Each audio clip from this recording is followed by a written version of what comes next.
Hello and welcome to another episode of 177 Nations of Tasmania. And today I'm back again in the Cygnet area, and it seems quite appropriate for today because the Cygnet was named by French explorers back in the 18th century. In fact, the whole Huon area here is full of French names, and so it's very appropriate that I should be interviewing someone from France, Catherine. So thank you very much, Catherine, for agreeing to talk to me. First easy question, hopefully, is how long have you been living in Tasmania? 9 years. And what were the reasons for you coming here in the first place? What were the circumstances? It wasn't really planned, you know. We were living in Western Australia. My husband was a ship's captain, and he had to do a very specialised course, which he did in the Maritime College in Launceston. There were two places he could do it. One was Singapore, and we'd been there before to do another course, or Launceston. And I always was attracted by Tasmania. I don't know why. I just wanted to go and see Tasmania. So he said, "You're going to be happy. You're going to Tasmania. We can do some touring while I'm studying, and then we'll take an extra week and travel." And we fell in love with Tasmania. It felt very European to us. I love the mainland. I love the bush. We travelled through the continent from Cairns to Fremantle. So I experienced what it's the size and the spiritual life of Australia in the bush, in the centre, on Alice Springs, the power of it is just amazing. I love the sound of the birds, but that's all that is really exotic to me. And I came here and I felt it, when I closed my eyes, the birds sang the same songs as where I come from, which is Normandy, near Giverny. And you had lilac there and snowballs and apart from the eucalyptus and the old kookaburras. You know, it was a smell of cows. This is where all the cheeses come from, the camembert, that's Normandy. So we have apples and cows. And I didn't analyze it at the time. It just felt really familiar. So we fell in love with it, and we were at an age where Bob was thinking of retiring at some stage. And we were renting because we lived in different places, and because of his profession, we moved around, and we were looking for a place to stop and retire eventually. So we came back. We told the children that we were going to move to Tasmania. They said, "Okay, if we go too." And so that means 4 out of our 5 grandchildren, 2 of the girls were going to move with us. Well, not with us, but at the same time as us. I am a cancer survivor, so I wanted to be close to a hospital. I wanted to study at the university, and one of our daughters was going to work in Hobart. She was transferred, so we didn't want to be more than an hour away from Hobart. So I did some research for a year, and I picked Cygnet because of the diversity of the community, because it was a safe place, a good community to bring up little kids. I tap my back every day for having done that because it was just perfect.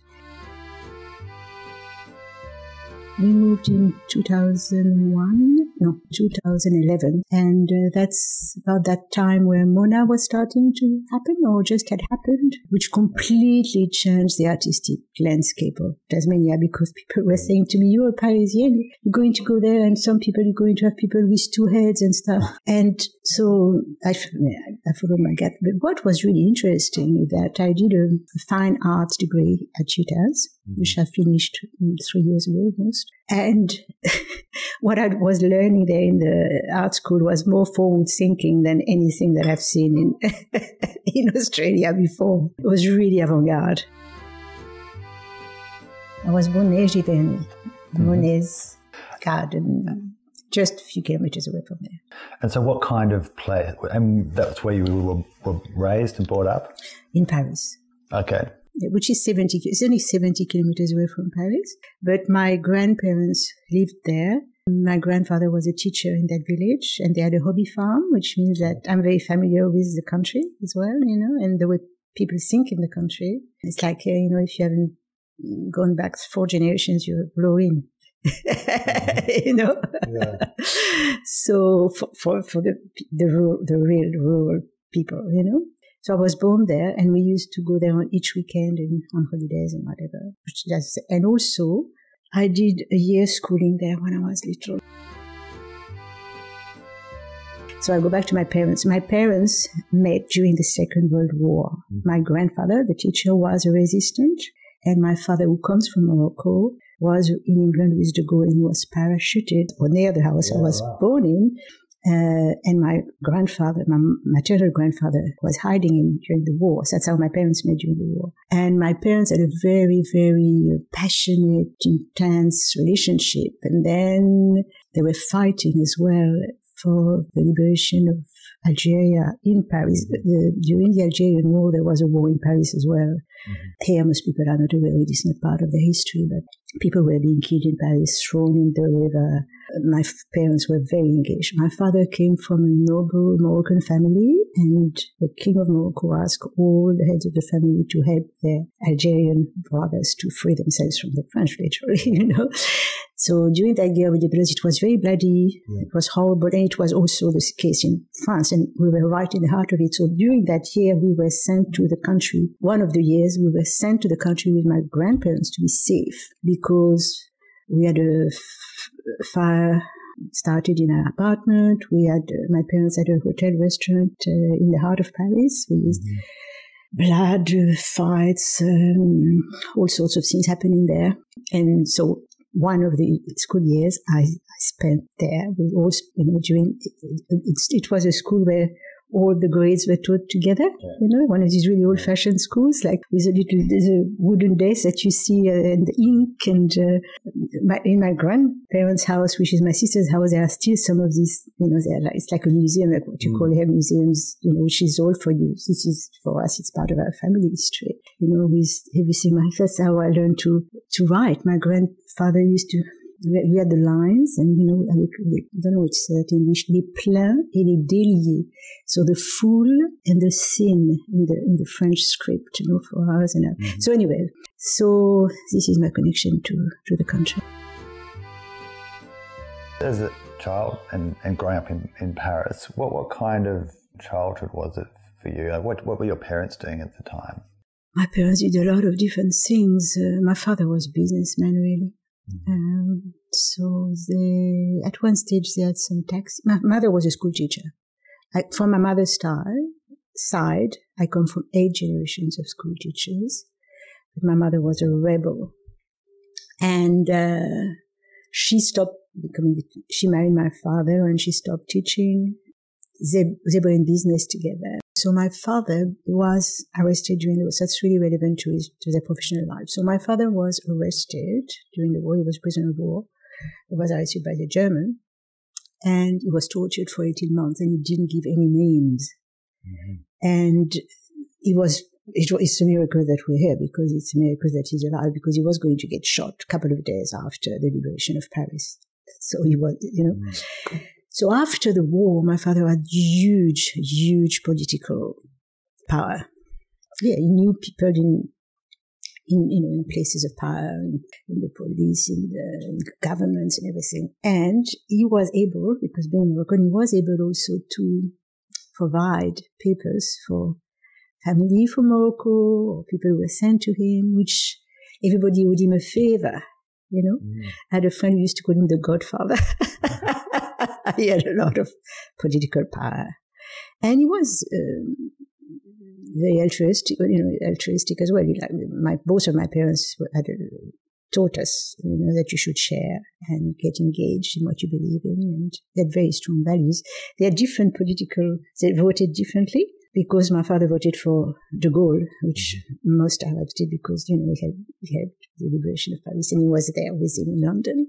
And my mother was voting for Mendes France, which was a leading, inspiring man from the left. But they had similar covers, certainly sharing. I don't know if you've had anything to do with people from the Middle East, but this sense of sharing, like you can come, and the first thing I asked you, do you want something to eat or drink, or you can always have a place to stay. So that sense of sharing, solidarity, and helping people out, so it helped a lot of people. So at one stage, so this was relevant in his business life, because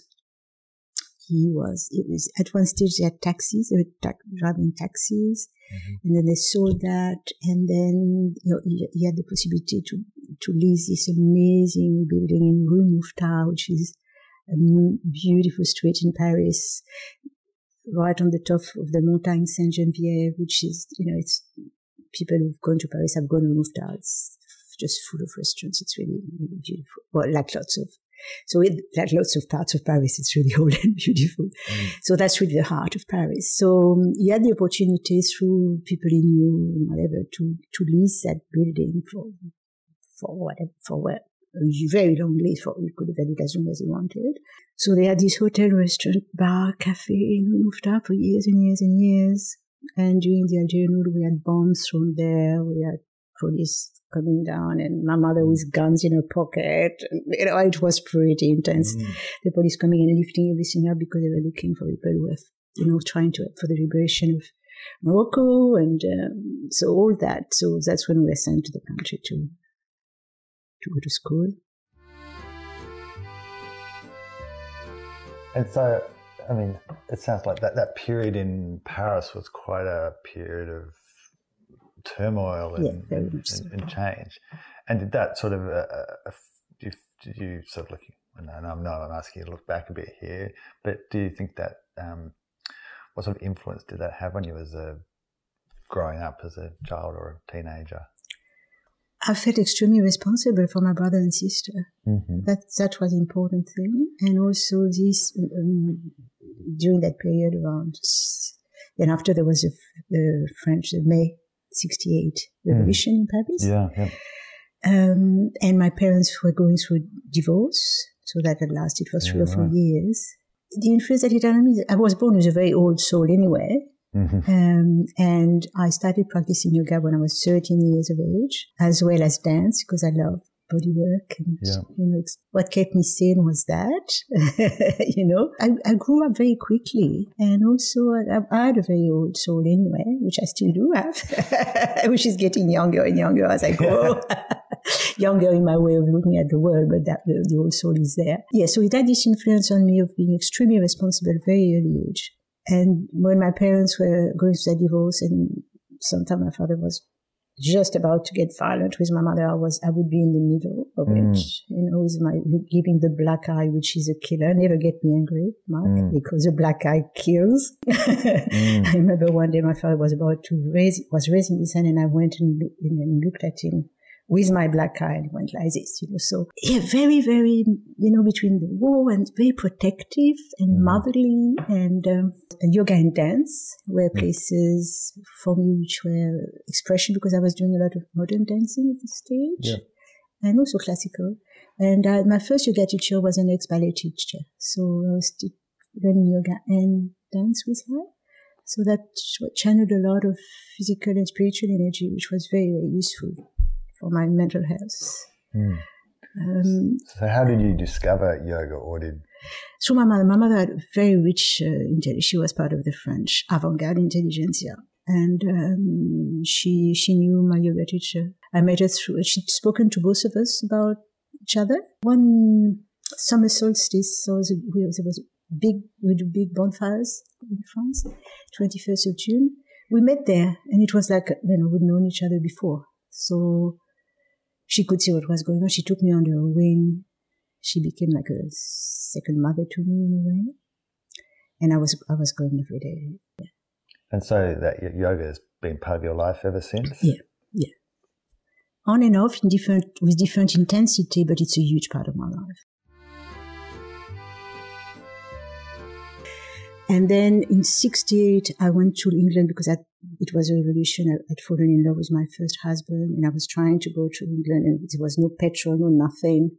I had to wait until So all this is pretty intense, and like wars and revolutions, and I didn't have a she'll be right maid, let's go fishing kind of childhood, not at all.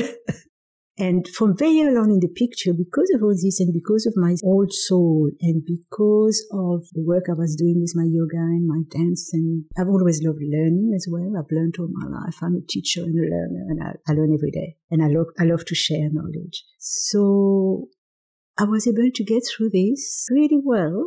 I guess I was holding the space. I still do. In this period now, where so much upheaval is taking place in so many different levels worldwide. I've been that a long time, but it's become so obvious to me that my space, my place in this world is to hold the space a lot of the time. So to do the work, internal work, I've had a lot of challenges in my life, which I've traversed. And every time I came out stronger, more peaceful. And so I am a peacemaker. I am a facilitator of communication. I've done a lot of work in my life and now I don't have to do anything. I just have to be. And my very presence is helpful to people. I help people in my community just by being myself. I don't have to do anything special. When you were leaving school or near there, how did you see your future at that time? I wanted to be a GP, which in other ways I've done in a different way. I've worked in medical work with my yoga for years. And so my studies were interrupted by the May 68 revolution and the fact that I fell in love with my first husband and I left. I went to England. I always loved languages. I had a classical education. I studied Latin, Greek, and German at school. And I love languages. So I went to England with a grammar book, which is not very common here. People don't use grammar, but I love grammar because it's structure of the language. And 6 months after I was in England, I spoke English. So I got married in England and my 3 daughters in England.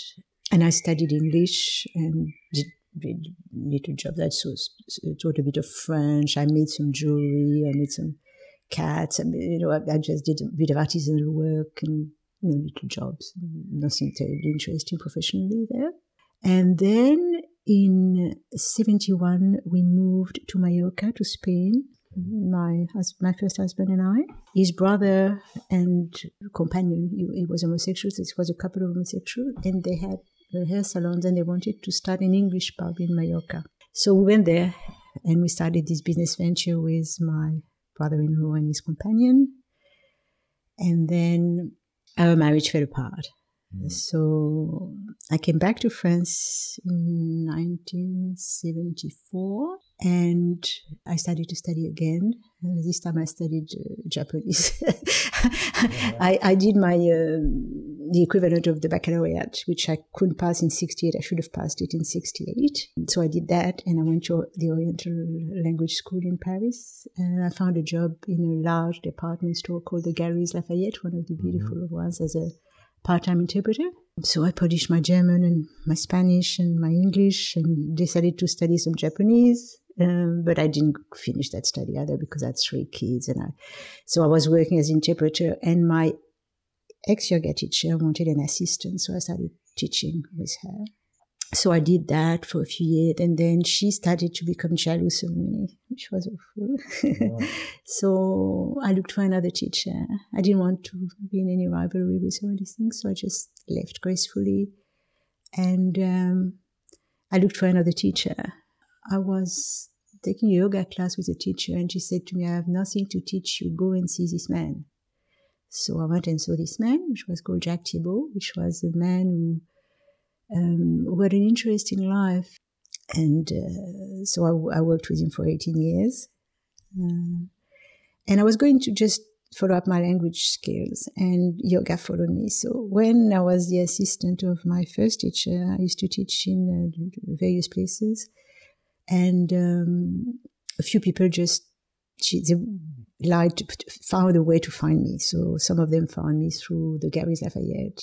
Some of them said they had some books they wanted to give back to me. So I started teaching with 6 people. And it just grew from there.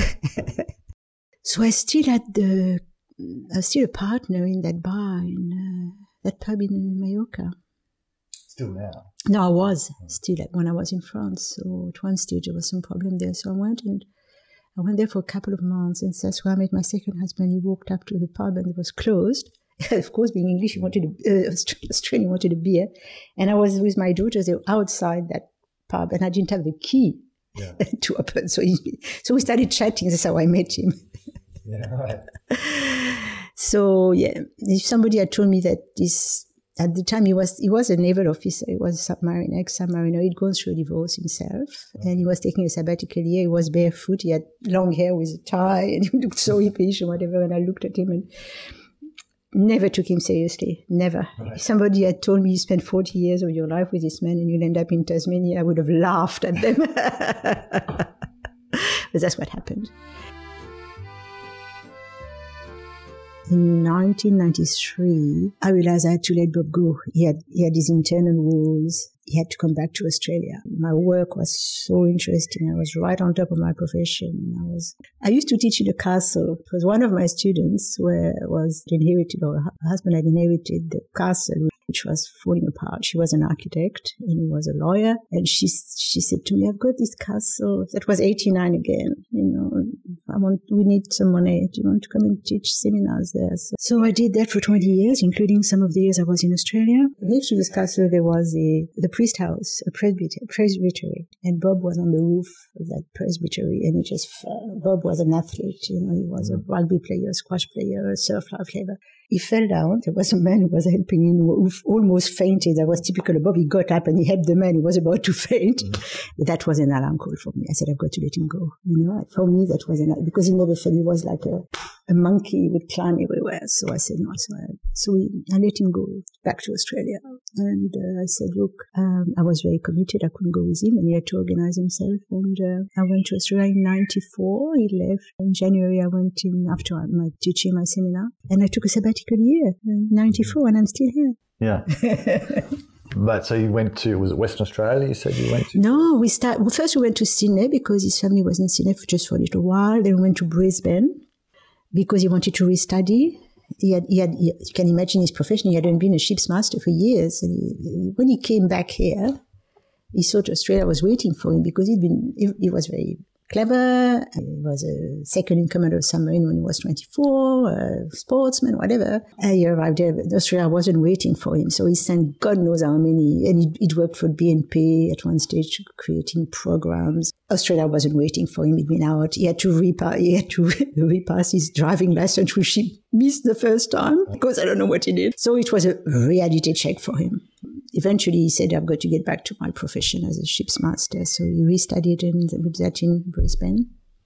I found myself, I arrived there and so we stayed there for a year or something. And he said, there is a deckhand course. Perhaps you should go and have a look at it because we might do something together in tourism at some stage. So I went to university that day looking for that course. The next thing I knew, I was sitting in this room with 25 guys studying it. It was really interesting because it touched on everything that a ship's master has to do, which gave me a real understanding of the complexity and the responsibility of this job. We ended up not working on a boat together, but... And then we moved to Cairns because he had a job there. He worked in taking people on the Great Barrier Reef, not in the Coral Sea, actually. There were 5 days expeditions there. So once again, he said to me, there is a really interesting course for you. So it's heritage guide course. So I studied there, which was, I remember crying my eyes out. It was a very intensive 1-year course to become a heritage guide in Cairns, which was really interesting because it gave me some cultural bearings about Australia, historical and cultural, and studied the flora and the fauna. But it was a huge thing, and I was used to learning very thoroughly, and I thought I would take it too long. I was going in depth into things, and Bob helped me a lot in showing me how to do it, and so anyway, I pulled through it. I got to work very quickly. They came to pick me up because when I study, so I became very good at it. And some of the people who were doing guiding, they came and asked me if I wanted to work. So I started to work there. And then at that stage, Bob was driving the Golden Plover, a huge sailing boat up there. Mm-hmm. And he met somebody on that boat that worked in the offshore industry. He came home and he spoke to me I said, this is what's happening. I think it will be good if I'm going nowhere fast in this, marine area.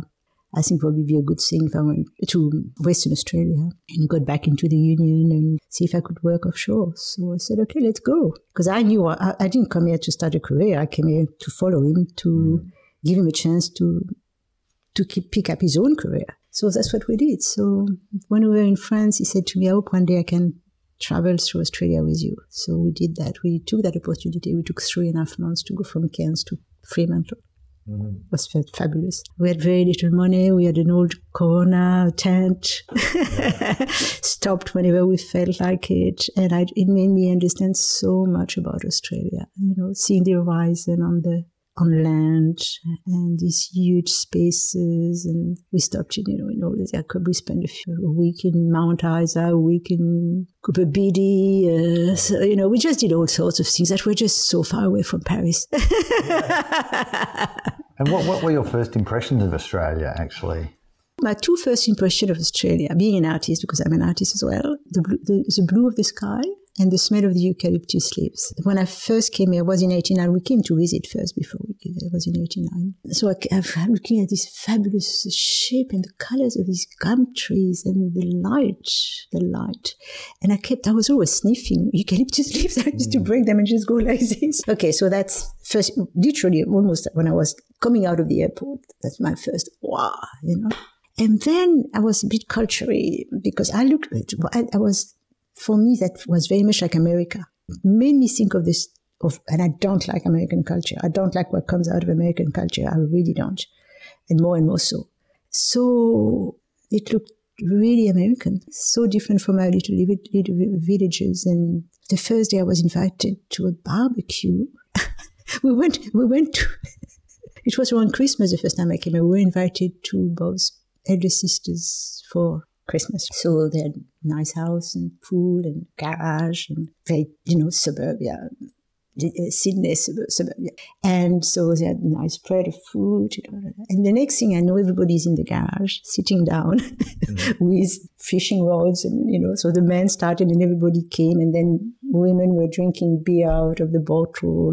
Not my sister-in-law, who was very sophisticated. She was having wine in a step glass, but their son and daughters and whatever. And I was so shocked. And now I do it all the time.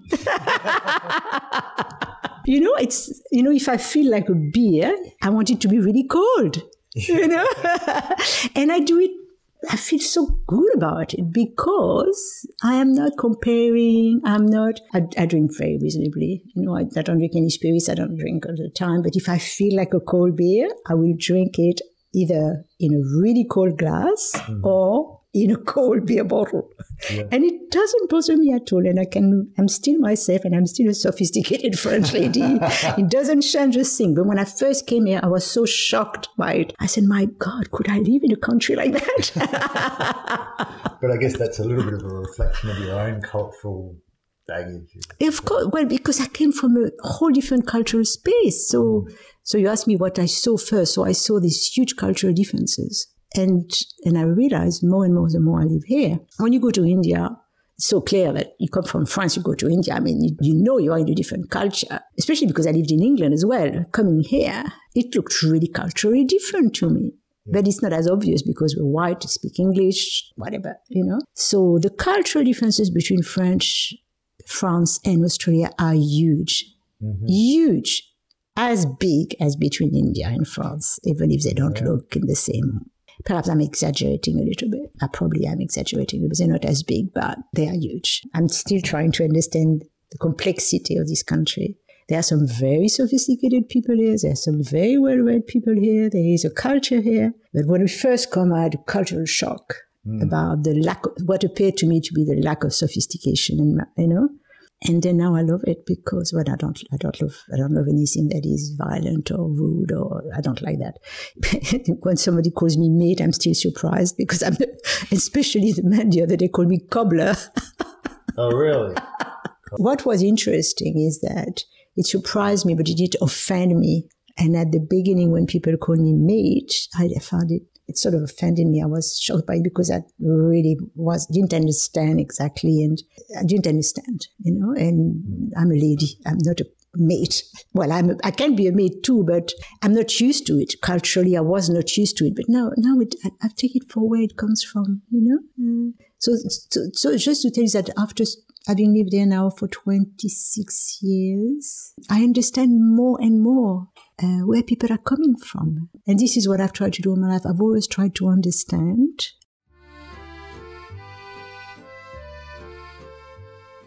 to go back to what you said about there being some really huge cultural differences between France and Australia, what are some other examples of that? The word polish comes to me immediately. Lost, not as polished. It's more what you see is what you get, you know? So there are two sides. And less sophistication.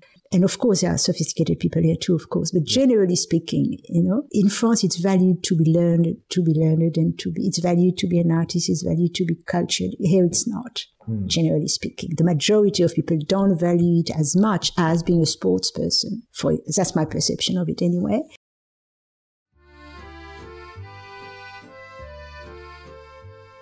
So you were in Western Australia because of your husband's job. Yeah. Skipping forward a bit, then what were the sort of circumstances that sort of led to the move to Tasmania? I was always attracted by Tasmania to go for a holiday there. I never thought we were going to live there. And we fell in love with it. So Bob was fly out, so he could live anywhere. I was free, I wasn't involved professionally. I used to go to France and teach a couple of months a year.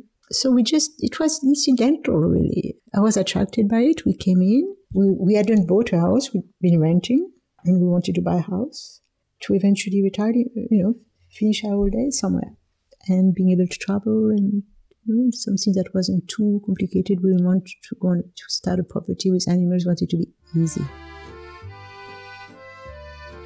Close my eyes, the birds sing the same songs. When I close my eyes in the bush on the mainland, they sing a very exotic song. When I open my eyes, I see cows and apple trees and lilac and snowballs, which I'd never seen in Australia, among other things, of course, but things that are so similar to my childhood. These kind of trees, these flowers, I've never met them anywhere else where I lived before. It was all tropical and very exotic to me. And this feels very much like home, basically. And the size of it, you know, it's much smaller, it's greener. It's not these great, big, wide open spaces, which I love. You know, I just love. I mean, it's a whole different thing. So, so it was a mixture of things. So Bob was still working. He wanted to work a lot longer, but it didn't happen that way. But it could continue working from here. So, you know, we didn't have the problem of income. So he did this course in Launceston at the Maritime College. And we toured around and we said, really, it's really nice. We'd like to live here. So we came back. I followed the same pattern health-wise than my mother, but I'm still alive. My mother had breast cancer when she was 45, and then she died from ovarian cancer a few years later when she was 64, so 10 years later. And I followed the same pattern. So when at 45, I had breast cancer. I've always been very, very proactive in my health. So it was found very early. So I had just removed the cancer, but it had already started to go in my lymph nodes, so they did a clearance there. I was very, very peaceful about that. I had the surgery, and then we went for a trip with Bob to Kiridinji National Park near Newman there, because I'd not been up there to get better. And then after he went back to work, it stopped 5 years later. Came back from France in 2008. I'd been teaching. I'd had to sort out our apartment to get rid of it. And my first husband died, so I'd gone to London to his funeral with my eldest daughter. And I came back and I did my usual checkup. And I was at this stage, I was getting internal scans every year as well as breast screens. And the wonderful Marilyn, the doctor that took care of me, said, "Oh, your ovary is a bit swollen, we should check," and whatever. Anyway, they looked in and I had metastatic breast cancer on one ovary and fallopian tube cancer on the second one, grade 3, stage 3, really bad stuff. I contemplated all sorts of things, and Bob was very, very helpful to me. He was wonderful. He stopped working for a year. He really accepted my choices, but he was smart enough to make me think that perhaps I had lots of reasons to leave. And I realized, and I knew it, that there was no serious other options than chemotherapy. I couldn't go through the chemotherapy because I thought it was going to kill me. So I did a whole internal work, and I took the time necessary to see it as something that was going to heal me, because it was intravenous and intrauterine. So I put a tube inside. So it was a very, very heavy chemotherapy, and most women don't go through the process of it. So I did in the most beautiful condition. Great team of doctors, my naturopath, my own yoga. Lover only both stopped working for a year to take care of me. My kids came. The reason I'm speaking about this is because the reason the kids follow us is because I was sick, all my kids came to live next to us with my grandkids. So one of them was in Paris and the other two were in Cairns. Right. So they moved to Western Australia to be close to me. Once again, Bob, with his amazing Australian style, just put the seeds in without making a lot of noise, invited the kids, and then one of them had the revelation that she had to come in, and then the other ones followed, and anyway. So we were all together there, the three kids and all the grandchildren. And so anyway, I pulled through it. I'm very well. Bob is convinced that yoga saved me, but my students used to meet once a week to meditate.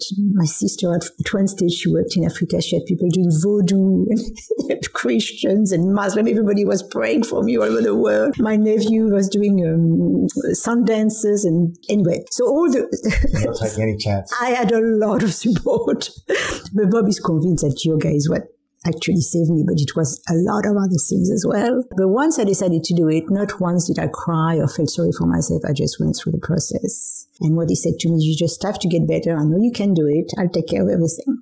And he did. I keep saying to everybody, I don't wish anybody to have cancer, but I've had it in the best possible conditions. And when I think of it now, I only think of all the good that came out of it. And that brought the kids. So once we were together, the kids wanted to stay together. So when we decided that we were going to move here, they said, okay, we'll go too. Not my eldest daughter stayed in Perth, but the twins with the children came. So my decision of looking for a place was partly determined, or it was certainly factored in the fact that I had young children coming, and that I wanted a place for the children to have a happy, free, safe childhood. And I picked Cygnet, and they loved it. Cygnet has become a magnet for young families to bring up children. Yeah, and a lot of artists and... Yeah, but that was there before, That's one of the factors that attracted me here. The fact that there were lots of artists there. As I said, when I looked at the way this society was layered, I wanted diversity and I wanted an interesting place. So rural. Then there were alternative people who came here in the 60s. Lots of artists came here. And then we've got more and more really conscious professional people who decided to get out of the rat race and make a difference, These people who are doing all these, permaculture stuff, they had other professions before. Lots of people who have had several lives come here and choose to come and reinvent themselves. It creates such an interesting community, and you keep meeting them because they're a bit in the background. They're doing their own thing. Then you meet them, and so it's really interesting. And I love people, and I love diversity, and it's not boring. It's really there is always something happening there. I've got to protect myself. When I first came here, everybody opened up their arms to me. Everybody invited me everywhere. They said, do you want to be in my committee? Come to my committee. Come to my committee. So I pulled back because I had a very public life in France and I didn't want to be like that here. I'm a bit on sort of a retreat and I need that. I'm still very engaged in the community, but I don't want to overdo it. So, yes, it's a very special place, very interesting place for somebody who comes from Paris originally and who comes from, she's really full on, culturally especially. This community has a really interesting culture and it's attracting for, people from different cultures. Food is very important to me. I'm French. Food has always been a way of expression for me. I've studied in depth nutrition and different kinds of nutrition, vegetarian, non-vegetarian, Mediterranean, whatever. And when I came here, what was really important to be able to get good, fresh products, good quality food. Health was a big part. So fresh air, fresh water, quality of life, quality food, healthy stuff. When you've lived in different countries from your own, you belong to a new culture, which I call transcultural. Yeah. You are not like the people who are still living in your country. Who are not living in it, but you are not like the people the country you live in. So you are in a trans space, in between space, liminal space in a way. And there are lots of people in that situation, who live in another country than their country of origin, lots. And they don't deal with it all the same way. Because obviously you get some distance from a place, and your perspective on it sort of evolves over time of being away from it. And I was wondering whether there was anything in particular that you felt that had changed in the way that you now see your sort of country of origin. I've been in a process of evolution all my life, so it's very hard for me to quantify what Tasmania specifically has done. Probably I feel at home here, so there are lots of aspects of Tasmania that feels like Normandy when I came from, So cheese, dairy, cider, apples, Calvados, cider. So I feel at home there. I feel that I created some roots here. Also by the fact that we bought a house here. The children came here. So now what's happened here is something very important. For the first time since I've been living in different countries, we've actually bought a house and made some roots here. Mm-hmm. And this has become a family home in Australia. And my priority now is to take care. I'm the custodian of this family home because for my grandchildren, this is similar to my birthplace.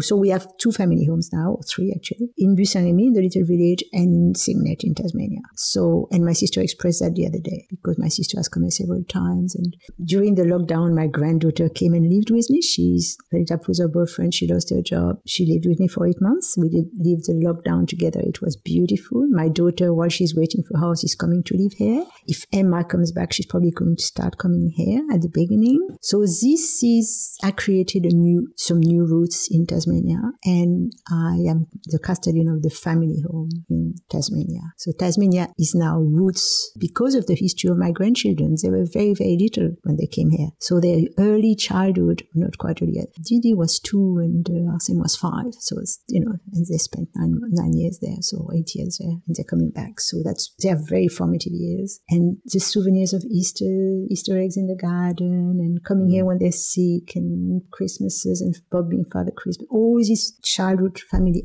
now belong to that space. I spend a lot of energy, time, and money trying to maintain this space, making it a welcoming family home, and creating more food to feed them.